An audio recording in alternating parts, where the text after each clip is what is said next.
Hi, this is Bruce Marshall, and I'm live with Neil.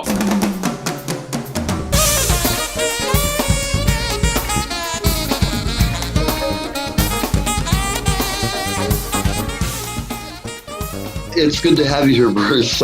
First off, I'm just going to tell them I met Bruce at Full Sail University in 91 and 92, if I recall. And he was one of my instructors at my alma mater, which has grown and taken on new forms and fusions over the years. It's turned into this monolithic 8-headed beast that farts in general directions. But that's one way of putting it. As I said, I learned a lot in his class, and we got along well. I've heard people diss Full Sail, but I will say this: if you went there and you actually really wanted and had the drive and wanted to learn something, had great people there to learn from. Yeah, I mean, back in those days, it was a whole different university, and the different kind of people who came in. When I was there, everybody was a musician of some kind, it seemed, usually very talented. Tell me, Bruce, how did you first start and feel the itch of music? Was it like the onset of puberty? Yeah, pretty much. No, it's funny, man. I wrote an article recently that had me kind of go through the same kind of diatribe, so I remember it very clearly. So I was 13 years old, and my dad, in those years, which was in the 60s, parents back then, they tried everything to try to engage their children, and we had 4 kids in the family, 2 boys, 2 girls, and my dad was a buyer, an executive at a department store called Gimbel's, which was a New York City-based company. And he was the buyer for the home entertainment section of the store. And back in those days, like, a modern-day Walmart would be today, department stores sold a little bit of everything that related to your lifestyle. So you had Macy's, you had Gimbel's, Woolworths. And so he was the home entertainment guy. So he not only bought all of the records for the store, he bought guitars and amplifiers and all the stuff. And so I remember when I was, whatever year, 64, when the Beatles, were on Ed Sullivan, and, I watched that and became, like a lot of us, mesmerized by the Beatles. He would start to bring home records, and he brought home like big boxes of demos, demonstration recordings that they would send to radio stations. They would also send to the record stores, and through, back in those days, you had people called rack jobbers and all these, this whole insane kind of industry that supplied the public with their records. And he'd bring boxes of records home, and I would be like, gimme. And so he would set them with me, and I'd go through them. And I remember, to this day, I remember pulling out Axis Bold as Love, and I remember pulling out Are You Experienced, and all the Hendrix stuff. And I was like, I'd put them on the big, giant console stereo that we had in the house, because we were lucky. And I'd play them, and he hated them, and I loved them.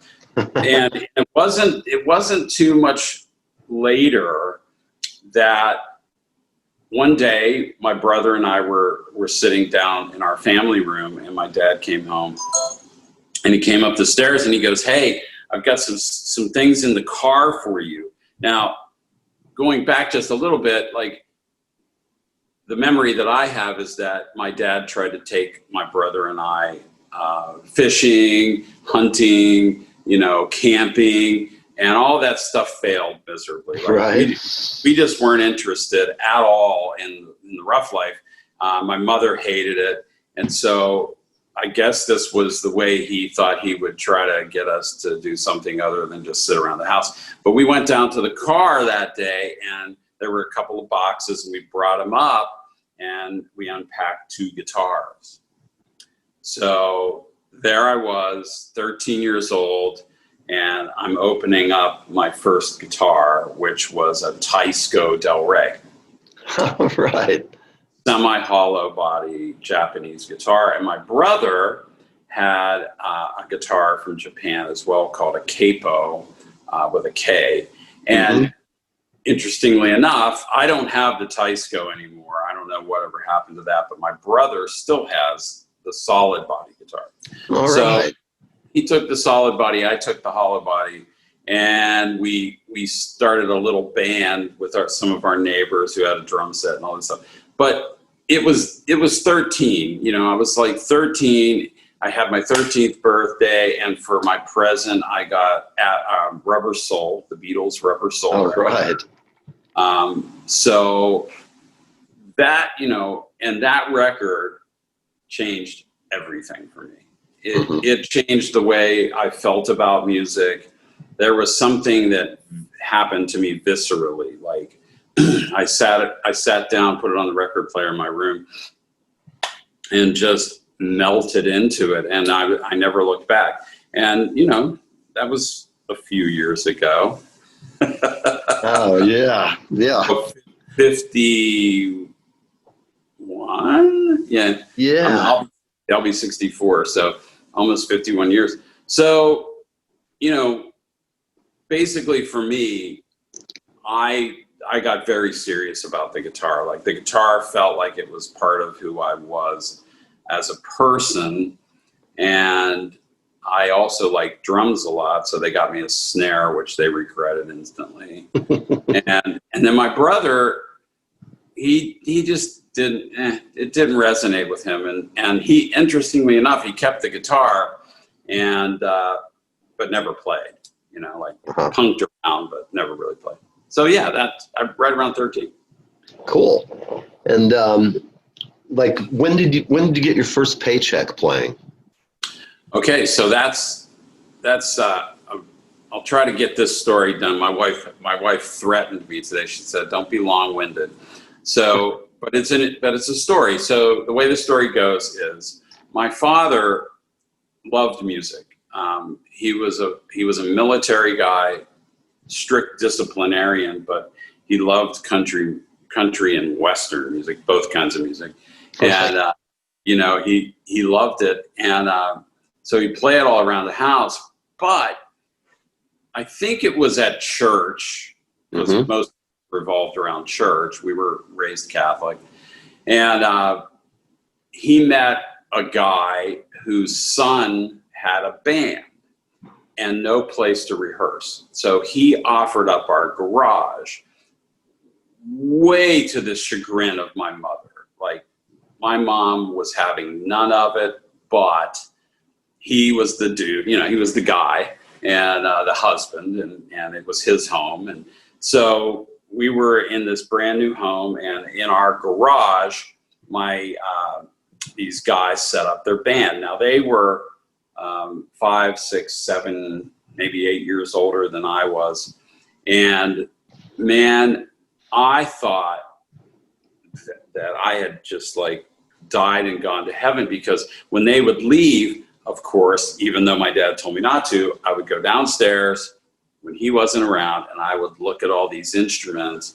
And I remember there was a Vox Farfisa organ, you know, a bunch of guitar amps, a set of drums, and I would just like lose it, man. I thought that was the greatest shit ever.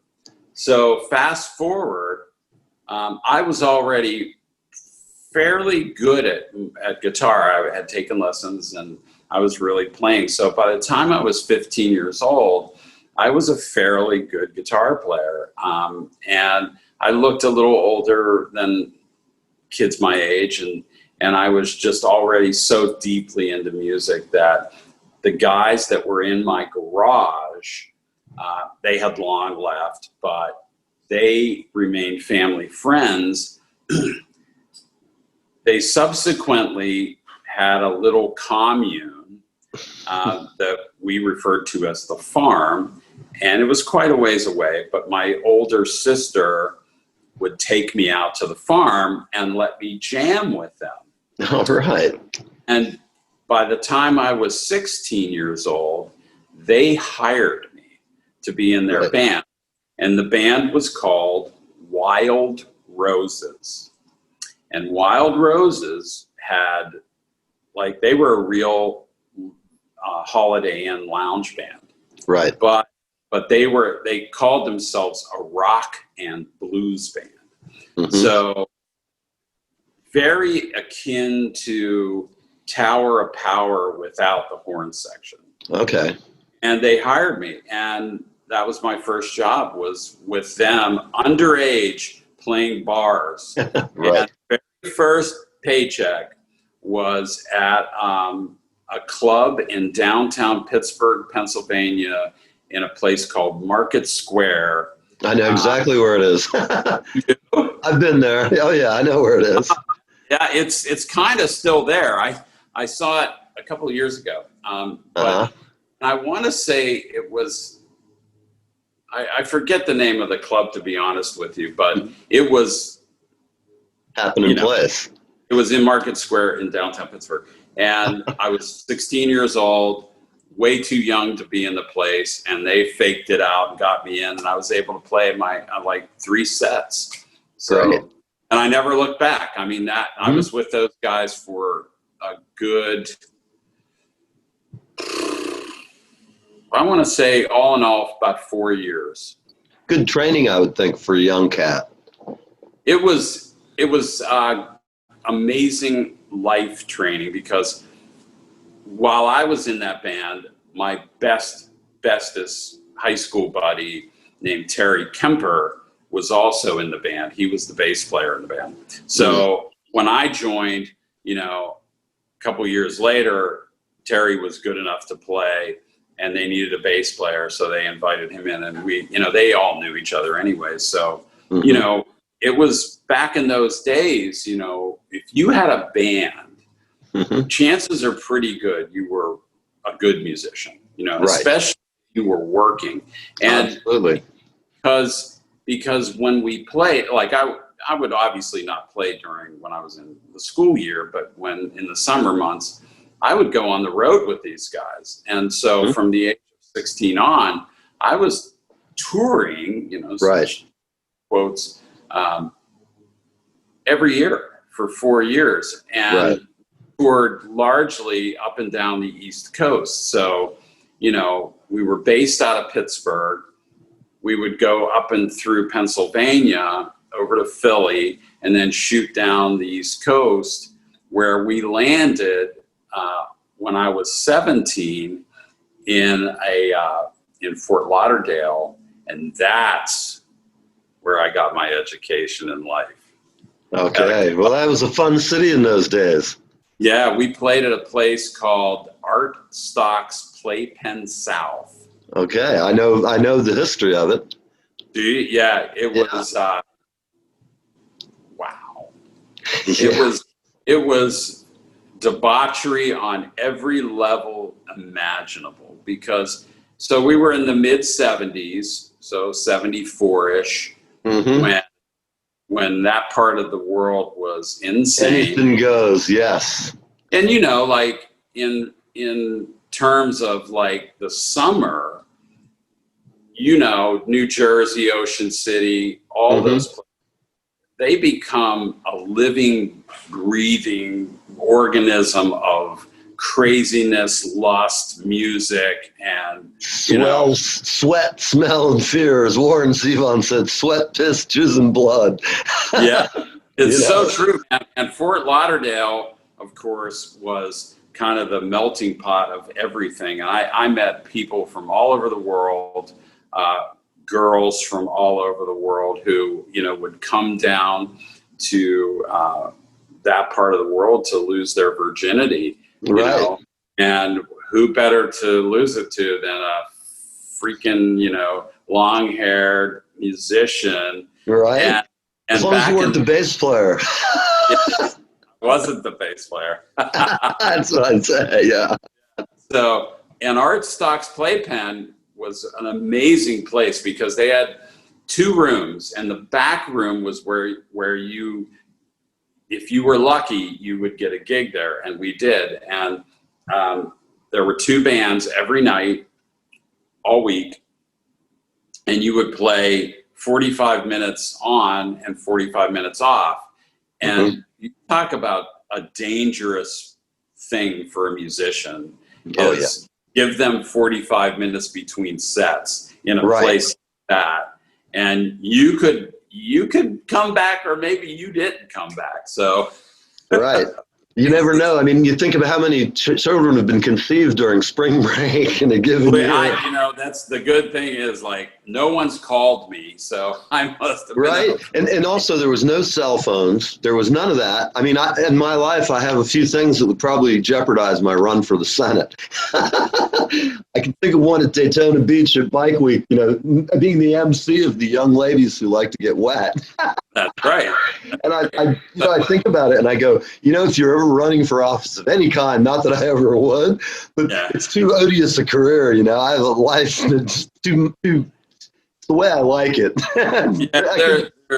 That's why so few people will run for, you know, high offices, because they know there's no chance. You know, you wouldn't survive the first layer of people trying to get into your background. But so, you know, like, and that's really the last year that I played with those guys was in Fort Lauderdale, because the bass player and I decided, nah, we're done with this. We're too high. We're too good, you know. And we were getting older. And, you know, I was 17 going on 18, and it was just time for us to break off. So we did. Right. I started to make a Venn diagram of all the musicians I know and how we've known each other and who we've played with. It would be thousands of people. I mean, like, you and I have multiple friends from Full Sail, and then from me living there for decades. And then it's weird. Like, we have mutual friends that I've bumped in since I went to Full Sail that we bumped in up here. And the weird world we live in. It's very incestuous. You tend to run into the same people over the decades if they last. You know. So let's talk about how did you tell me about the time from that band? Give me like a quick 10-year forward. Just like where did things go, and how did you end up at Full Sail? I guess would be where we. Well, so if you think that I probably left Fort Lauderdale. 75, 76. So from 76 to 88, let's just say 88, because 88 is when I went to Florida. You know, I moved north because that's where all our families were. So we moved back north because Florida, you know, Florida's okay. My family is largely from Florida on my mother's side. So I would go back and forth. You know, I would go back up north, play music with some people. I met in 1976. I met my wife, and because my bass player friend Terry and I had moved back to Pennsylvania, and we were trying to, you know, make it on our own. And we were 18 years old, and so what happened was when I turned 18, which is in December. Very late December. The following year, January, we were living with some friends, and one of those friends had a motorcycle. His name was Mike, and Mike decided, and I decided one night to get on his motorcycle in January in Pennsylvania, in a place called York, Pennsylvania, and go for a ride. And it didn't end well. We were going really fast. I was on the back, and he couldn't negotiate a turn, and I fell off. So I broke a lot of things. Interestingly enough, Neil, as a guitar player and a musician who was trying to, of course, make it in music, the last thing you would ever want to do is damage your arms or your hands or your elbows. But I came off the bike at 75 miles an hour and heard a lot of things, but not one scratch on my arms or my hands. Thank goodness. Wow. Yeah. And so I was in the hospital for a month. I was in a coma, and my mother was by my side. She had driven to get to the hospital, and they they had put me in a medically induced coma so they could fix me. And, you know, back then medicine wasn't what it is now. No. And I'd broken my right leg and my hip and my ankle and all these things. And so it took a long time for me to recover. It took me about a year to learn how to walk again. But in that time, of course, Terry, my friend, was with me, and we had this guy we lived with who was a drummer. And we met a guy named John, and John had all this money, and he was also a keyboardist. So we put a band together called Lazarus, and we were bound and determined to be the next Yes. So that was my next band, Lazarus. And Lazarus had it made, man. We had this guy who had all this money, had a warehouse that we could rehearse in, and we did that for a while, and I was on crutches and all this other stuff. And then one day, the warehouse got robbed. Ooh. And all of my stuff got stolen. All my guitars, all my amps, everything. They cleaned us out. And so I took a couple years off to try to regroup, found a way to get a guitar, worked at a bunch of different jobs. And, you know, basically that lasted probably through the end of the 70s, and then get into the 80s. And I'm fully regrouped. I'm living in New York City. And I meet these guys, and they tell me about this new band that was forming called Jet, Jet. And so would I want to audition? And I was like, what kind of music? And they told me, and I was like, absolutely. You know, they were kind of this grungy old Rolling Stones kind of rock and roll band. When everything else in 1980 was, you know, bad synthesizers. Yeah, a lot of synthesizers and weird shit. So they also had a management deal with a guy named Tom Causey, and Tom Causey was the vice president of A&R for RCA, and his famous band that he discovered was Chic. So So it was Nile Rodgers and Bernie Edwards and Chic, and he produced or had something to do with Le Freak. Anyway, so he had a management company, so he managed Jet, and so I went and auditioned, and they liked me, and I actually took my bass player friend Terry, and they didn't like him.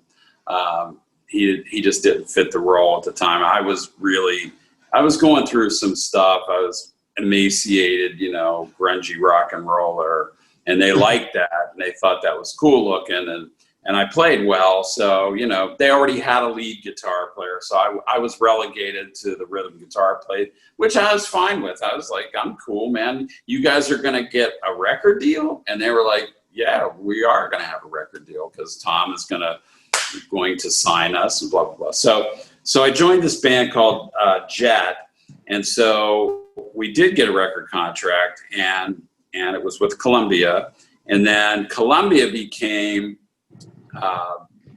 they started these things called custom labels. And Tom Causey was one of the first guys in the record industry to own a custom label called Precision Records, and so we got signed to Precision Records, and Precision also had another band called the Silencers, which did really well with Bob Claremountain. And so that was this era. And so we went into a studio that's no longer there called Media Sound, very famous studio on 56th. And I forget what the cross street was, but Media Sound, if you Google it, it's an incredible history of who recorded there. Everybody from Billy Joel to Bon Jovi to whatever. And so we made our record there, and it did really well. I mean, we were out, and I'm fast forwarding a lot to try to get to Full Sail. So we did a couple little tours, and 1981, beginning of 82 was a bad time for the record industry, as you can recall, because the only person selling any records at the time really was Michael Jackson. And then there's a thing that's notorious if you Google it, called Black Friday in the music industry, when CBS basically cut the funding for everybody except Michael Jackson. He was on Epic. And that was it for us. We were out on tour. We were actually on our way to Detroit to play with the Romantics. And we were playing in this concert club called Trax. And it was that day that we found out we had to go home. They had pulled all of our tour funding. And the funniest part of that rock and roll story is the night before we were in Lansing, Michigan, headlining with it was just debauchery at its most rock and roll. And we were rock stars. And next day we had nothing. Like literally money for gas, and that was it. Nobody showed up at the gig in Detroit because they had cut all the money, so there was no radio, there was no nothing. So we go home, and I'm just, for the next couple years, I was like, that's it, man. I'm going to have to go work in a department store. And luckily for me, I had always maintained a relationship with the guy who hired me in Wild Roses, and his name's Barney Lee. And I know Barney won't mind me using his last name. Barney's a bit of a legend in a lot of ways, but he gave me my first job, my first real job, cleaning ashtrays and straightening up his recording studio. So he had a recording studio in Pittsburgh called Aircraft Studios. So I went to work there. In the meantime, I was dating a girl who was not my wife because my soon-to-be wife and I had broken up. I met this girl. We got married in 1985. And I had a bunch of odd jobs, still playing, still recording, and working. Like when I didn't have my regular day job, I'd go to the studio. And finally, one day in 1988, I looked at my friend Barney, and we had been really, like, Aircraft Studios was doing really well. We had a couple singer-songwriters in there that were doing a lot of things in Nashville, and we were doing all their demo work at Aircraft. And I was getting to be a fairly good engineer, but I was like, I'll never be able to go work in New York because I'm working on a Trident console and everybody's on SSLs and blah, blah, blah. And so I decided to look for a school where I could learn how to work in SSL. And Full Sail was the only school that actually had one, or at least they said they had one. Right. Park they really didn't have one. Right. They did, by the time you got there, we had already had our NeVE, but like when I went down to Full Sail, they had a 6-month course, and it was intense, and it was at a studio called Park. Yes. I don't know. I've been in the mobile many times. Yeah. So that's where they had the mobile the Platinum Post truck, and then, but the studio next to it was Pat Armstrong Recording Company, or Park, and the engineer in there, who's still a friend of mine, named Andy Daganall. Okay. I don't know. I doubt that he's still there, but he's still a friend. Anyways, they were it, and they had an SSL, and they were doing all the like Molly Hatchet, and they were doing the Outlaws and all this 38.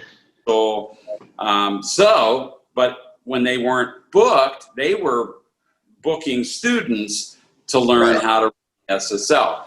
So when I went down to Full Sail, 1988, they had, and I remember this like it was yesterday, they had about 23 to 25 employees. Right. And so I wound up there, and one of the employees that was there was Gary Platt. So, and the rest, as they say, is history. My history till today. So, yes. So Full Sail, I went to school there, graduated, but I had all this experience beforehand. Gary and I became really good friends, as you know, Gary Platt. Yeah. And Gary asked me to stay on and be an instructor. So I started doing tape editing with people, and I was like, yeah, man, pay me. I'm down, because now I got this little school loan. I need to pay it. So I stayed, and it became the best decision that I ever made, because back in those days, as you know, they also had a professional division called Platinum Post.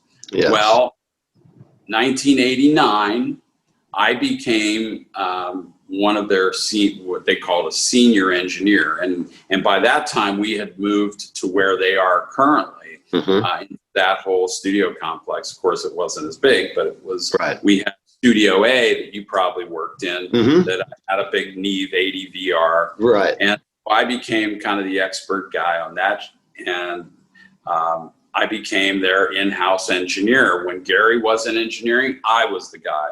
And one of the gigs that I got was this 4-year run with the new Mickey Mouse Club. Right. So that's where I became a serious engineer, because in the time that I was doing the Mickey Mouse Club, we cut 11 albums, that many songs, like 150 songs, start to finish, for the TV show. So I became kind of a TV guy doing blah, blah, blah. And I was like, damn, man, television is serious. Like, this is 1990, 1991, when you came down. And so by the end of 92, I actually had established kind of a name where people were looking for me to mix their stuff. 1992 also became a year where a guy from Vermont who lived in Florida, whose parents were billionaires, recruited me. And so he needed somebody to pull in all of the resources to build a studio in Vermont. So he hired me. I left Full Sail January of 1993 and went and moved to Vermont and built a studio called The Time Machine. Oh, yes, I recall vaguely. And he was the guy. Do you remember a guy named Robert Knox? Vaguely sounds familiar, but I'm not really sure now. So Robert was the guy who worked with Mutt Lange to do all the records in the Bahamas and stuff. So Robert moved up to Vermont as my lead tech. I was the chief engineer. We built this amazing studio, and I was there for 2 years and had a child and had to leave because it's Vermont and nobody wants to be in Vermont. So I moved to Nashville. I got a job offer in Nashville. And in television, mixing audio for television at the TNN studio. So the Nashville network called, and I went down and I spent 5 years down there. So had a great career at TNN, and that became Country Music Television. I left right when they sold it to CBS, and I moved. I got a career opportunity in Colorado. So from 99, so I left TNN 99, moved and became the production manager for a little company called Comcast. Oh. So from 1999 until 2010, I gradually moved up to where I was director of production for the Comcast production facilities around the country. So we had a place out in California, we had a place in Philadelphia, we had a place in Denver. So I lived in Denver, that was my hub, and worked for Comcast until 2010. Comcast decided to buy NBC Universal in 2010-ish, around there, 2009, 2010. And they basically closed down my studios. So I was literally, Neil, for the very first time for the very first time from when I moved to Florida, I was actually unemployed only once, and that was that time. So I was laid off 2010, about 2011. I had a friend who I had met who was the head of the audio department at STARZ. The day I walked into Comcast in 1999. So I was like, dude, I really don't want to have to move to Los Angeles, ironically. And so since STARZ is in Denver, what do you think? And, his name is Sean, and Sean gave me a job at STARZ as an editor. So I went from being the director of production back to my roots, which was mixing and editing. And of course, by this time in 2011, we were way more sophisticated. I was a very experienced Pro Tools guy, had my own systems and stuff like that. So I was a natural fit. And then I went into STARZ as an editor, what they call a level 3 editor, which was the kind of the top level.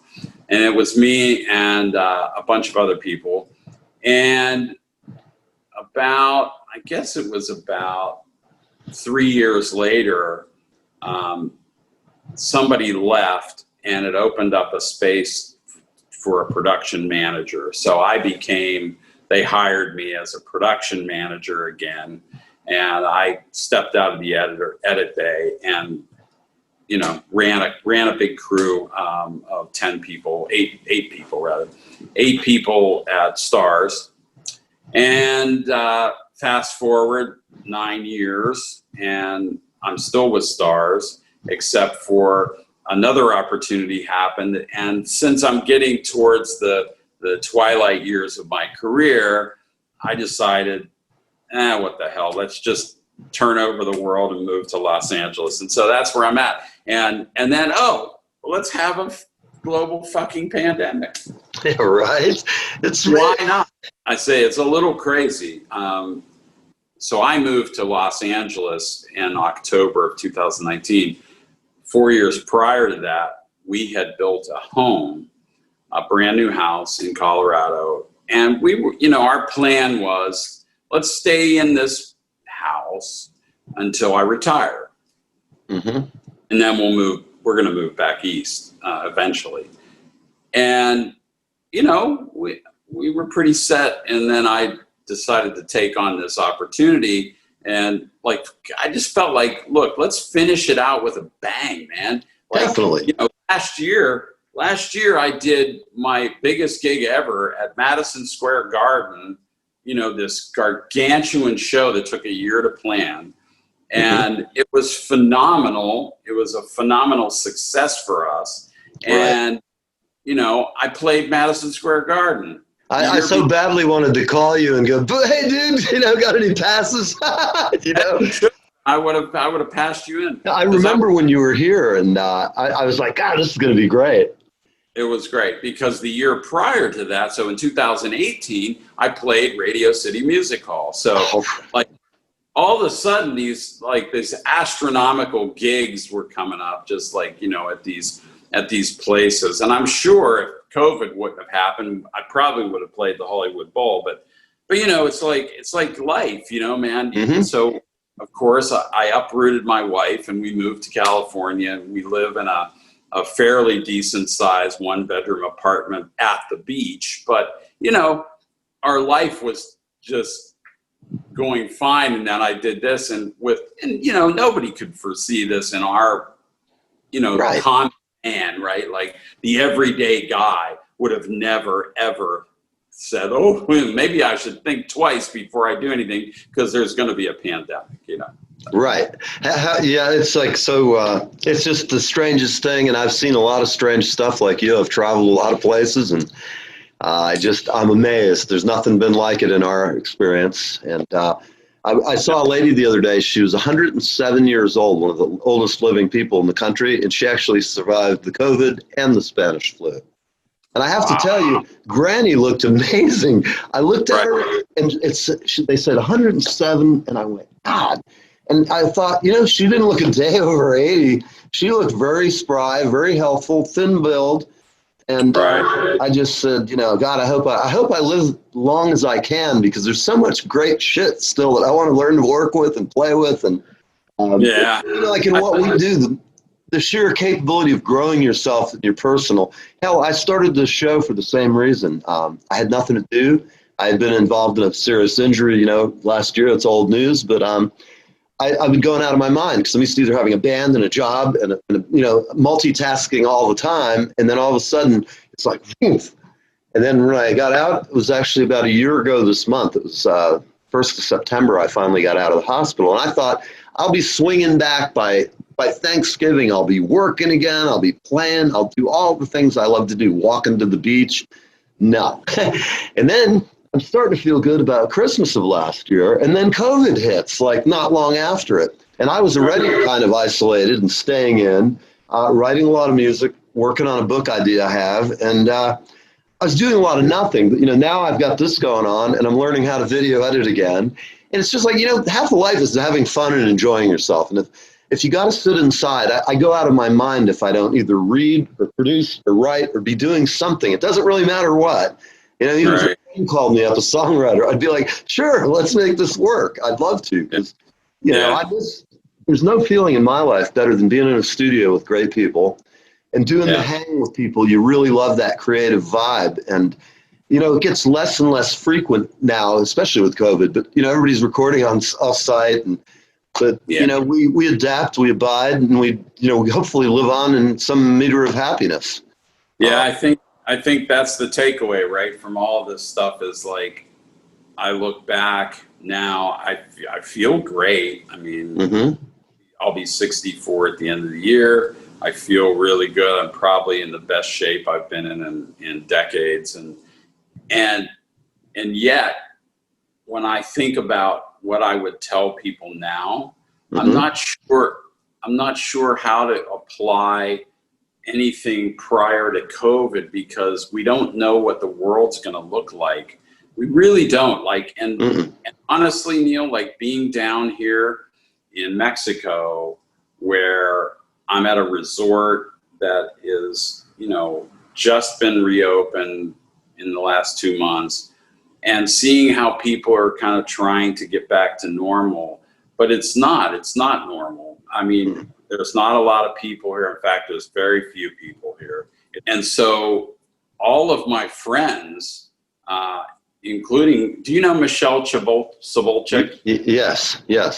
So Michelle has been like, I've been talking to her about like what's she doing, and everybody's trying to adapt to figure out what is possible in the new, how do I monetize anything. Absolutely.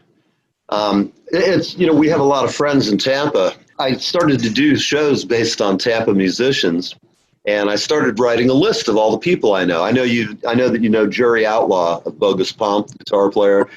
And my friend Jerry, I remember going to see Bogus with a friend of mine, and I looked at him, I said, this guy is just a ridiculous guitar player. And I had a bunch of gigs coming up. And so I'm sitting there with a friend of mine. I said, I'm going to hire him. I have a friend of mine who did a child's record with him, and I'm going to call Shanna up. And I was doing her record, but he had already recorded somewhere else with her. So I watch him, and I'm just like in the third row going, this guy is just a killer, So I hired him as our stunt guitar player, and just had him there, and my band was going nuts with me, because I'm like, listen, he doesn't have to come to fucking rehearsal. I've given him all the songs. I told him what keys they're in, and I told him just when one of us is singing, be quiet and sew all our vocals together, because we had a real strong harmony band, and the guy's just nuts. I mean, it ended up being quite a friendship, because when I had my studio in Florida, I'd get songwriters in. And once I had it, I call my studio here now the Sausage Factory, because you will have our sausages, But it's like that whole piecemeal approach, and I would get Jerry in, and a lot of my songwriters trusted me to that point to really work as their advocate and make their records better. I'd produce for them, And they'd let me, like, I'd have 3 or 4 songwriters, and I'd call Jerry up, and I'm like, listen, man, I've got, like, 5 songs, like maybe 1 or 2 per artist. And all I want you to do is just come in and play lead, and we'll hang around, and we'll sit in the studio, and like we'll churn out 5 artists through the guitar parts. He'd make $100. I'd make it often, but we were all making money, and it was great fun. So now he's working on my stuff again, which is so great. I'm like, thank you, Jerry. I thought, okay, well, I'm going to write a book about Tampa music. And I'm going to start it. I've already started. There's a lot to it, a lot more than people think, on the organization. I mean, I've got like stacks of notebooks, and I'm busy all the time, which is good because it keeps me out of trouble. Sure. So I'm up to 160 or 180 or somewhere around that, and it's from 1960 till the present. And I've got some great folks coming on. And you know a guy named Steve McClure from Tampa? Sounds damn familiar. Steve. So Steve produced a movie that I mixed called Here I Go Again. Oh, yeah. Right, great. I love that movie. I remembered you worked on that. Yeah, I mixed that movie. And, he's a Tampa guy, and he's back down in Tampa. So if you ever want to talk to him, that guy has all the hookups, man. He was with STARZ for a very long time. Okay. He was like an executive director or some shit like that. All right. Well, hey, man, Bruce, thank you. It's always a pleasure. And, your career is great. And I'll tell you what, thank you for all the things I've learned over the years that have become habits, and you don't even remember them, man. You just know when you walk in. I walk in, man, I'm ready to go. It's all happening. And nothing, I'm fearless, which is something I learned. So yeah, trust me. I've learned as much from people who I've helped. They've helped me. I say love each other, peace and love. Like Ringo says, man, let's live that way. I'll end that way. Thank you, Neil. It's been great talking to you and reminiscing a little bit. I wish you the best. I hope to see you either. I know there's sometime NAMM will come back. It will. And I'll see you. All right, man. Thank you. And here we are live with Neil. Let's say goodbye to my good friend and Bruce Marshall, the one and the only. Check out his Facebook page. I'm on there, and he's there, and everybody else is there.